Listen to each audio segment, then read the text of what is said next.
New spiritual reality, Ecclesiastes 9:3. This is the evil in everything that happens under the sun. The same destiny overtakes all. The hearts of people, moreover, are full of evil, and there is madness in their hearts while they live, and afterwards they join the dead. Men are born into childlike purity. Then we go spiritually blind. We do not recover until death. I was a fan of science fiction. I was excited about evolution. It predicts through science, we will become gods, evolve into machines, and then pure intelligence. I was fascinated by science and higher understanding. I discovered marijuana. Marijuana was like rocket fuel for the imagination. I blasted off to Mars. I lived on Mercury. I roamed the halls of spaceships, all in my supercharged mind. This is the danger of marijuana. All I lived for was another high, but I accomplished nothing. I was living an illusion. Marijuana began to hurt me physically, so I graduated to crack cocaine. It was late on a Saturday night. I was smoking my crack pipe. I was burning the pipe, smoking the residue. The pipe got so hot that it burst. It felt like glass had gotten into my lungs. In total despair, I said to myself, "You're living a slow death. Wouldn't it not be better to take your own life than to live a slow death?" So I thought about how I would kill myself. But then I remembered my family and how selfish it would be for me to hurt them this way. Then I heard a voice. It was not an audible voice, but it was a voice in my heart. He said, "You're not going to hurt yourself." So I said, "Lord, what am I going to do?" He said, "You're going to walk away from drugs." "I'm going to walk away?" He said, "Yes." I never used crack cocaine again. God delivered me that night. Death had forced me to my senses. Three things became important: God, my own soul, and the souls of my loved ones. But while I pursued pleasure, I was not aware of my eternal purpose. I was the prodigal son who left the Father's house. Through self-indulgence, lived in blind madness. Only when faced with death did I see my spiritual reality. These things are eternally important: my relationship with God, my eternal soul, and the souls of men. Scientists are only men. They are also spiritually blind. And if the blind leads the blind, they will together fall into a ditch. Man is already pure intelligence. He lives in a body for a time. But life is not the human body. Life is your eternal soul. And your soul exists beyond the human body. Life is spiritual. I lived serving my body, so I lost my spiritual eyes. There is wisdom you can only see at the point of death. The living can't see it. Men live an illusion. We live for the body and not the soul. Thus we are mad while we live, and after that we go to the dead. We must return to the childhood that we once had. We must intentionally decrease that our souls may increase. It is the souls we save and the hearts we change for the better. This is the fulfillment of our eternal souls. To grow spiritually, a man must decrease to see the spiritual reality of what he truly is. The soul is diminished through bodily indulgence. Spiritual blindness is fueled by unrestrained indulgence. To prostitute a man, you get him hooked on a physical substance, you have his soul. We live in a land of instant pleasure. Fast foods are high-octane foods that can be obtained in an instant, loaded with sugars, fats, and carbohydrates. Instantly satisfying, but bodily addictive. And then there's sensory overload. Instant entertainment delivering a visual adrenaline rush in movies, games, social media, the internet. Instantly satisfying, visually distracting. Then there's a rise of consumerism, the lust for the shiny new device, which gives instant pleasure at the cost of thousands in credit card debt. Buying things we don't need as we are distracted to the point of destruction. What we must do is say no. We must stand up against endless entertainment by turning off the TV, unplugging the cable, canceling subscriptions. Say no to the fast food industry. No more junk in my body. No more high blood pressure. No more high cholesterol. No to bad foods. No to the bloated and obese body. No to the constant adrenaline rush.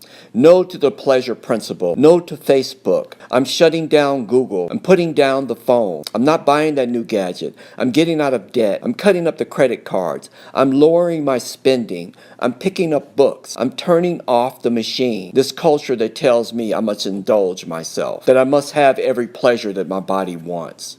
I'm disciplining my body. I'm restricting my food intake. I'm getting into shape. I'm saying no to my body, and I'm saying yes to my soul. I'm saying no to spiritual Babylon. No to the great prostitute that seduces every man and woman. Her seduction is for your soul, that you would give your soul away for nothing. We must say no, that we will become a people of spiritual character, who do not live illusions, but who have won back their spiritual understanding. A people who know who they are and why they are here. A people who know of their unlimited spiritual potential.